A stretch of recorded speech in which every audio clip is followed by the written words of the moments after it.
의식의 본질. 라마나 마하르시의 곁에 앉아 있는 것은 순수한 자각의 고요함 그 자체 앞에 앉아 있는 것과 같았다. 그의 시선은 평온하고 흔들림이 없었으며 개인적 정체성이나 자기 자신과 앞에 앉은 이들 사이의 분리감이라고는 조금도 없었다. 그는 말이 적었으나 그의 존재 자체가 말이 필요 없는 명백한 진리를 발산하였다. 이해를 찾기 위해 그를 찾아온 사람들은 형이상학적 가르침이나 존재에 대한 거창한 설명을 듣지 못했다.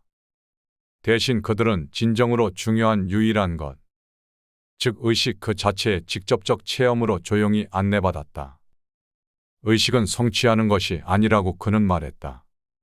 그것은 나타났다 사라지는 것이 아니며 자신과 별개인 것도 아니다. 그것은 존재의 본질 그 자체이며 마음이 활동하거나 고요할 때, 몸이 깨어 있거나 잠들었을 때에도 언제나 존재하는 침묵의 목격자이다. 그것은 알려질 대상이 아니라 아는 자 그 자체이며 모든 것을 지각하게 하는 빛이지만 자신이 비추는 대상에 의해 전혀 영향을 받지 않는다. 인간의 경험이란 끝없이 이어지는 생각과 감정, 감각의 흐름으로 이루어지며 이 모든 것은 의식 안에서 나타나지만 결코 그것을 바꾸지는 못한다. 마음은 경험을 쫓아 앞으로 달려가며 이름과 형상에 집착하고 자신이 존재의 중심이라고 믿는다. 그러나 한 걸음 물러서서 관찰하면 심오한 진실이 드러난다. 지각되는 모든 건 모든 생각, 느낌, 쾌락이나 고통의 순간 이 일어나고 사라지지만 변하지 않고 남는 무엇인가가 있다. 마음의 움직임을 아는 그것은 움직임이 없으며 시간을 지각하는 그것은 시간 너머에 있고 변화를 목격하는 그것은 변함이 없다. 라마나는 구도자들이 덧없는 것에서 벗어나 영원한 것으로 관심을 돌리도록 초대했다. 마음은 결코 의식을 붙잡을 수 없다고 그는 설명했다. 마음은 단지 의식 안에서 나타나는 현상에 불과하기 때문이다. 달이 태양에서 빛을 빌려오듯이 마음은 오직 의식의 현존으로 인해 작동할 뿐이다.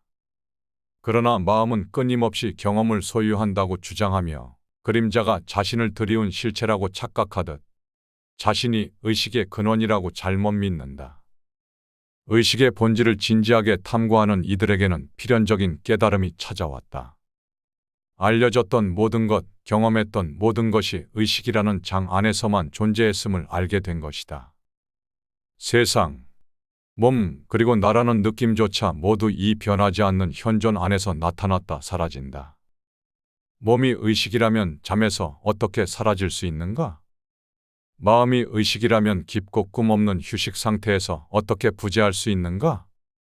그러나 생각과 지각이 사라지는 그 순간에도 끝나지 않은 무언가가 있었다. 바로 조건 지어지지 않고 무한한 순수한 존재였다. 라마나는 그의 고요하고 자연스러운 방식으로 논쟁이나 설득이 아닌 자신의 흔들림 없는 의식의 힘을 통해 이 깨달음으로 구도자들을 인도하였다. 그는 지식을 전달하거나 믿음의 체계를 제시하지 않았다. 그는 단지 언제나 존재했던 그것 정신적 활동의 장막 아래서 간과되었던 현실을 가리킬 뿐이었다. 진정으로 그의 말을 귀담아 듣는 자들에게 더 이상 추구할 것은 남아있지 않았다. 라마나는 의식이 개인적인 것이 아님을 분명히 했다. 그것은 나의 것도 당신의 것도 아니며 개인에게 속하지 않고 몸의 탄생과 함께 생기는 것도 아니다. 의식은 공간에 갇히지도 시간에 구속되지도 않는다. 그것은 소유될 수 있는 것이 아니며 모든 존재의 본질적 실체이다. 별개의 나가 별개의 세계를 경험한다는 생각은 마음이 만들어낸 투영, 즉 내면으로 돌아와 명료한 눈으로 바라보는 순간 사라지는 신기루에 불과하다. 그러나 대부분 사람들에게 이 진실은 받아들이기 어려웠다. 형태와 동일시하도록 길들여진 마음은 스스로가 환상이라는 생각에 저항하였다. 마음은 개별성에 집착하며 의식이 개인에게 속해야만 하고 시작과 끝이 있어야 한다고 고집했다. 하지만 라마나는 간단한 질문을 던졌다. 의식이 한 번이라도 존재하지 않았던 적이 있었는가? 자신이 존재함을 알아차리지 못한 순간이 있었던가? 잠 속에서도, 생각이 없는 상태에서도 부정할 수 없는 암과 현존이 있었다. 의식이 늘 현존한다면 어떻게 그것이 창조되거나 소멸될 수 있겠는가? 경계가 없는 의식이 어찌 몸에 갇혀 있을 수 있겠는가? 이 질문을 깊이 탐구한 자들에게는 개별적인 자아가 아침 햇살에 사라지는 안개처럼 녹아버렸다.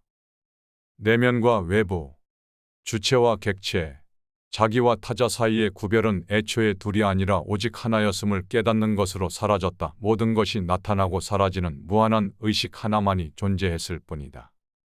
라마나는 이것이 바로 해탈이라고 가르쳤다. 성취도, 얻어야 할 경험도 아니라 언제나 존재했던 것을 알아차리는 것이다.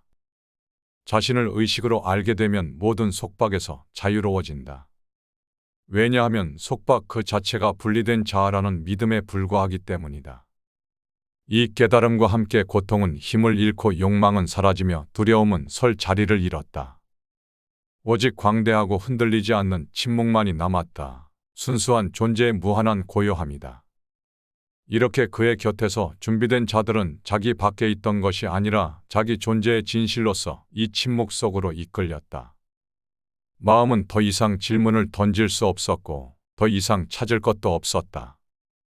탐구는 유일하게 가능한 곳에서 끝났다. 언제나 그 자리에 있었던 영원하고 무한한 의식 속에서. 헌신과 항복의 역할. 많은 구도자들에게 진리를 향한 길은 지적 탐구의 여정이었다. 존재의 신비를 질문과 성찰을 통해 꿰뚫어보려는 노력이었다. 그들은 라마나 마하르시에게 수많은 질문을 안고 찾아왔으며 날카로운 지성으로 자아의 본질을 파악하려 했었다. 그러나 이와는 전혀 다른 길을 택한 이들도 있었다. 분석하려는 의지가 아니라 자신을 완전히 바치려는 이들. 생각이 아닌 사랑을 통해 최고의 진리에 다가가려는 이들.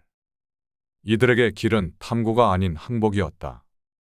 라마나는 비록 나는 누구인가라는 날카로운 자기탐구로 잘 알려져 있지만 결코 헌신의 길을 하위의 방법으로 치부하지 않았다. 그는 신에 대한 갈망, 자신을 초월한 어떤 존재를 향한 깊고도 변치 않는 사랑이 자기 인식을 향한 길과 다르지 않다는 것을 알고 있었다. 바크티, 즉 헌신의 길 역시 자아를 녹여내는 또 다른 방식이자 본래 존재했던 진리로 돌아가는 하나의 방법이었다. 나는 누구인가라고 자문하든 아니면 사랑으로 신 앞에 머리를 조아리든 그 여정의 종착지는 같았다. 거짓된 자아의 소멸과 무한한 존재에 대한 인식이었다.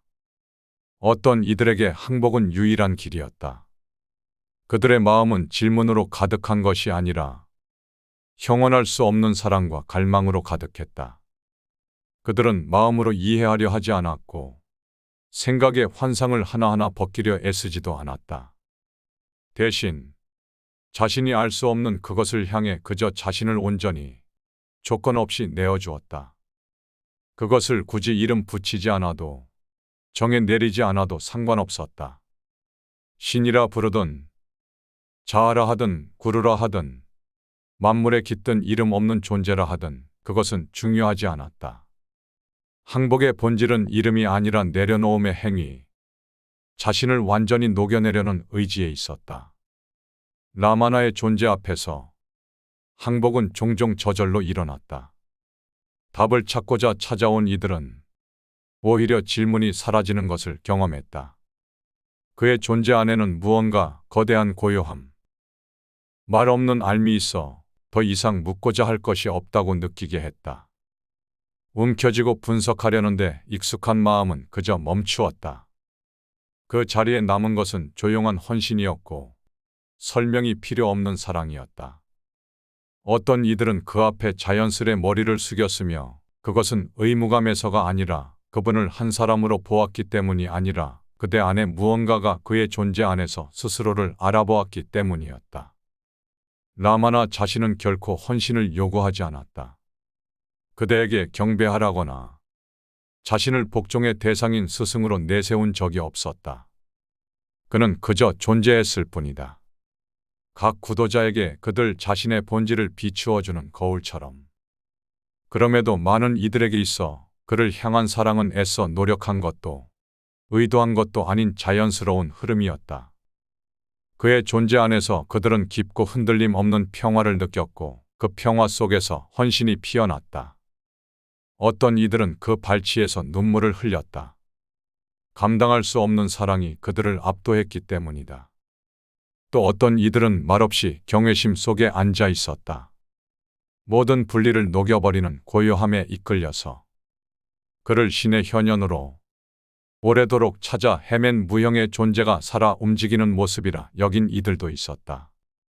말로 헌신을 표현하지 못한 이들은 단지 섬겼다. 음식을 만들고 아실한 마당을 쓸며 그의 곁에 있는 동물들을 돌보는 것으로 기도이든 말 없는 숭배이든 작디 작은 봉사의 행위이든 그들의 헌신은 모두 같았다. 자신을 내려놓음, 존재 그 자체를 바침이었다. 그러나 이처럼 신을 사랑한 이들에게도 라마나의 가르침은 한결같았다. 그는 그들에게 자신을 그들로부터 분리된 존재로 보라고 권하지 않았다. 자신을 그들보다 높은 존재로 두지도 않았고 그들의 헌신을 한 사람에게 바치는 것으로 받아들이지도 않았다. 그는 부드럽게 안내했다. 그대가 느끼는 사랑과 바치는 항복은 사실 그에게가 아니라 그대 안에 있는 자 무한하고 변치 않는 존재에게 드리는 것임을 보게 했다. 신을 사랑한다고 하는 자에게 그는 물었다. 그대가 사랑하는 신은 어디에 있는가? 그대 밖에 있는가? 그대와 분리되어 있는가? 아니면 그대 안에 있는가? 그대의 숨결보다, 심장 박동보다 더 가까이에 있는가? 그리고 만약 그 신이 그대 안에 있다면 그를 사랑하는 자는 누구인가? 항복하는 이는 누구인가?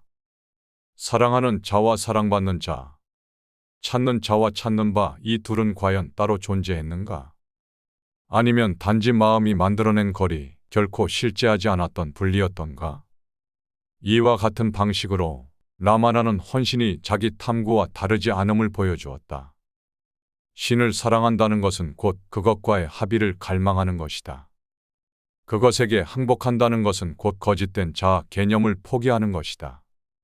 그리고 그 항복 속에서 개별적이고 제한된 나라는 감각은 사라졌다. 남은 것은 오직 하나. 처음부터 결코 분리된 적 없던 영원한 존재뿐이었다. 자기 탐구의 어려움을 느끼는 이들, 마음이 너무 산란하여 내면으로 향하기 힘든 이들에게 항복은 종종 더 부드러운 길이었다. 지적 노력도 생각을 해체하는 과정도 필요 없었다. 단지 자신을 내어 맡기려는 의지, 이해를 넘어선 무언가를 전적으로 신뢰하려는 마음이면 충분했다. 그러나 그 결과는 같았다. 자아는 녹아내리고 거짓된 자아는 사라지며 남는 것은 광대하고 경계 없는 자아의 실제였다. 라마나 자신은 이 두 길을 모두 체현한 존재였다. 그는 헌신과 지식을 아무런 경계 없이 하나로 녹여낸 사람이었다. 그는 개인적인 헌신에 대해 자주 말하지는 않았지만 그의 모든 행위는 항복의 표현이었다. 그는 자신의 존재를 신의 뜻에, 삶의 자연스러운 흐름에 완전히 맡겼다. 어떤 저항도, 개인적 정체성도 없이 그가 침묵 속에 앉아 있을 때도, 질문에 대답할 때도, 아시람의 동물들을 돌볼 때도, 병든 몸을 묵묵히 받아들일 때도 그의 모든 행위는 이미 무한 속으로 사라진 존재의 표현이었다. 그를 찾아온 이들에게 그들이 지식을 구하든 사랑을 구하든 그는 구루이자 신이었고 안내자이자 목표 그 자체였다. 그러나 그의 메시지는 언제나 같았다. 여러 방식으로 반복되었지만 결국 하나였다. 그대가 찾는 것은 이미 그대 안에 있다. 탐구를 통해서든 헌신을 통해서든 나는 누구인가? 를 묻든 신에게 완전히 항복하든 그 여정의 종착지는 같다. 애초에 구도자는 존재하지 않았고 오직 영원하고 무한한 자아만이 존재했다는 인식. 그러므로 신을 사랑하는 이여, 모든 것을 내어주고 아무것도 움켜쥐지 않으려는 그대여, 그대의 길은 분명하다.